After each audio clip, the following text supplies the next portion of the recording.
இனிமே கண்ணை மூடிட்டு கடலை எண்ணெய் வாங்கலாம்.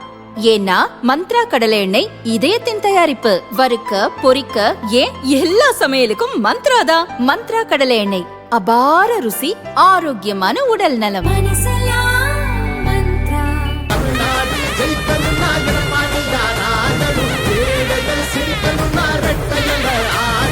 நல்லாட்சினா எடப்பாடியார்தான்.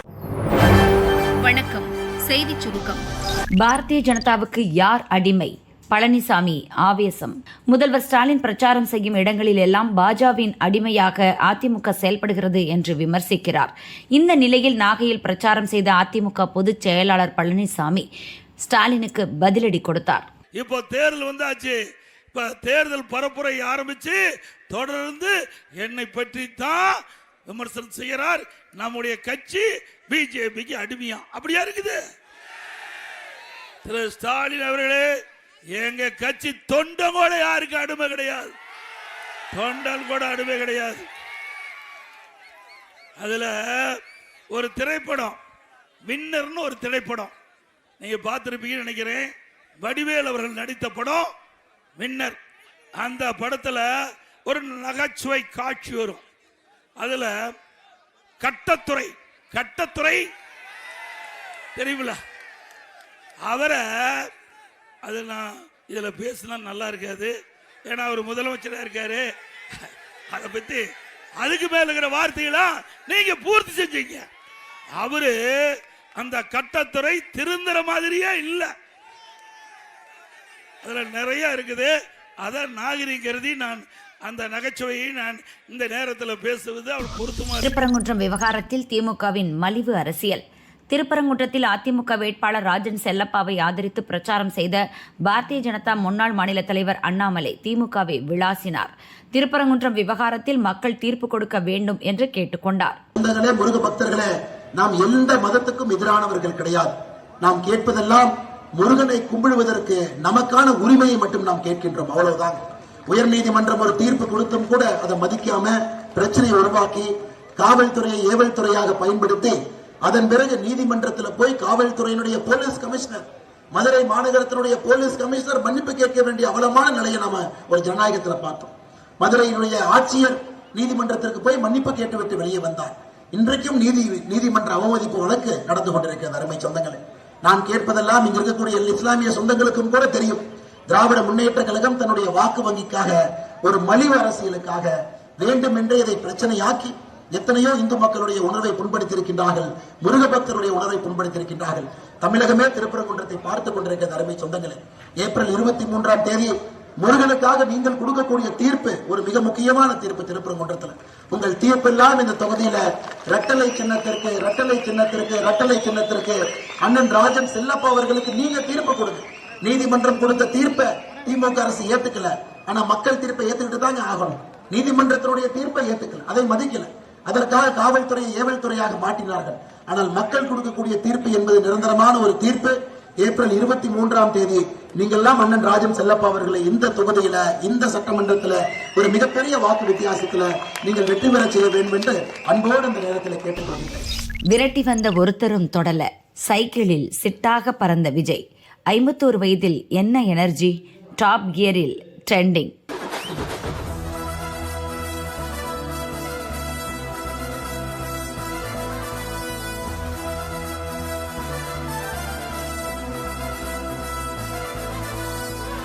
தாவேகா தலைவர் விஜய் 2 நாள் முன்பு காரைக்குடி பிரச்சாரத்துக்கு சென்றார். மதுரையிலிருந்து காரைக்குடி வரை ரோட் ஷோ சென்ற அவர் திடீரென மக்கள் கூட்டத்துக்கு நடுவே சைக்கிள் ஓட்டி அசர வைத்தார். விஜயை பார்க்க தொண்டர்கள் முண்டியடித்ததால் தடுமாறிய விஜயை பாதுகாவலர்கள் பத்திரமாக மீட்டு வேனுக்கு அழைத்துச் சென்றனர். ஆனால் தனது ஆசையை இன்று கன்னியாகுமரியில் தீர்த்து கொண்டார் விஜய். ரோட் ஷோவின் போது வேனை விட்டு இறங்கி பைபாஸில் சைக்கிள் ஓட்டினார். சிட்டாக பறந்தார். தாவேகா தொண்டர்கள் அசுர வேகத்தில் பின்னாலேயே ஓடினர். ஒருத்தர் கூட விஜயை தொட முடியவில்லை. அவ்வளவு வேகத்தில் விஜய் நேர்த்தியாக சைக்கிள் ஓட்டி அனைவரையும் வியக்க வைத்தார்.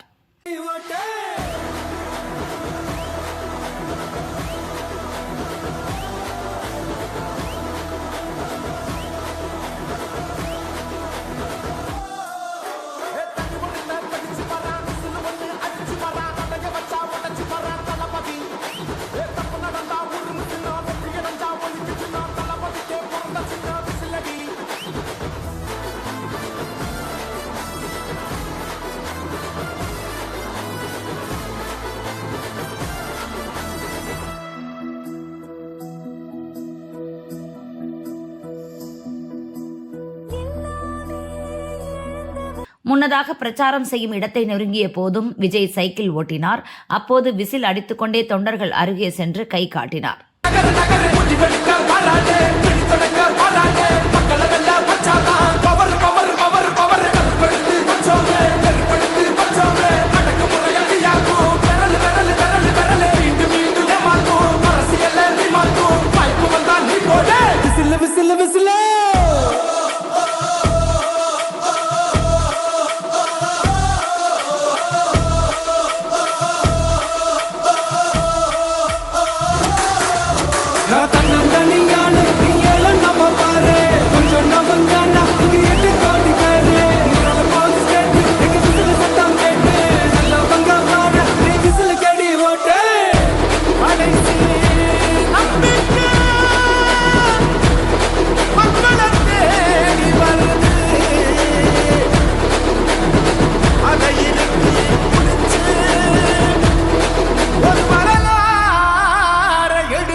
உங்க விஜய் நான் வர விசில் அடிக்க ரெடியா?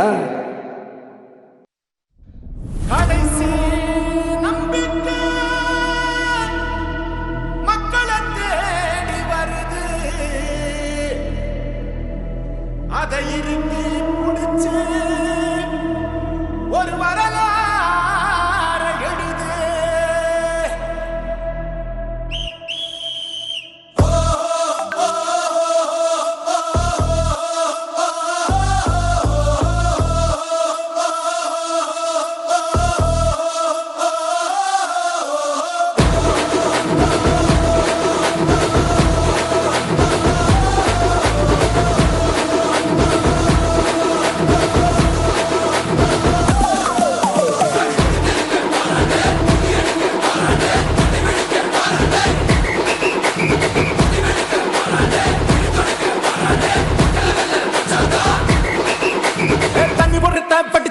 விசில் ஒண்ணு அடிச்சு வரான், தடைய வச்சா உடச்சு வரான் தளபதி. தப்பு நடந்தா உருமு சின்ன, வெற்றி அடைஞ்சா ஒலிக்கு சின்ன, தளபதிக்கே பிறந்த சின்ன விசிலடி. பணத்தை சேர்க்கும் இந்த அரசியலை தேடி சனத்தை காக்கும் ஒரு தலைவன் வரானே. காசை வாங்கி ஒன்ன வித்துடாம வாணி, ஆசைப்பட்ட தமிழ்நாட்டை தரானே. தமிழ் பொங்காமட்டே கிளி தூங்காதுடா, இந்த வெங்கை பின் வாங்காதுடா. எத்தனை மன்னனை ஒத்திக்க வச்சவன்டா, நான் தன்னந்தனியாளு நீயால நம்ம பாரு. திருப்பத்தூர் பிரச்சாரத்தில் அதிர்ச்சி. அண்ணாமலை முகத்தில் வீசப்பட்ட பொருள். அடுத்து நடந்த ட்விஸ்ட். கூட்டமே அதிர்ந்தது. சிவகங்கை மாவட்டம் திருப்பத்தூர் தொகுதியில் பாரதிய ஜனதாவின் தாமரை சின்னத்தில் போட்டியிடும் தென்னிந்திய பார்வர்ட் பிளாக் கட்சி தலைவர் திருமாறனை ஆதரித்த பாரதிய ஜனதா முன்னாள் மாநில தலைவர் அண்ணாமலை பிரச்சாரம் செய்தார். திருப்பத்தூர் பஸ் ஸ்டாண்ட் பகுதிக்கு வேட்பாளருடன் திறந்த வேனில் அண்ணாமலை வருகை தந்தார். கூட்டணி கட்சியினர் மலர் தூவி வரவேற்றனர். எதிர்பாராத விதமாக ஒருவர் அண்ணாமலை மீது செல்போனை வீசினார். அது அண்ணாமலையின் முகத்தில் விழுந்ததால் கடும் அதிர்ச்சி ஏற்பட்டது.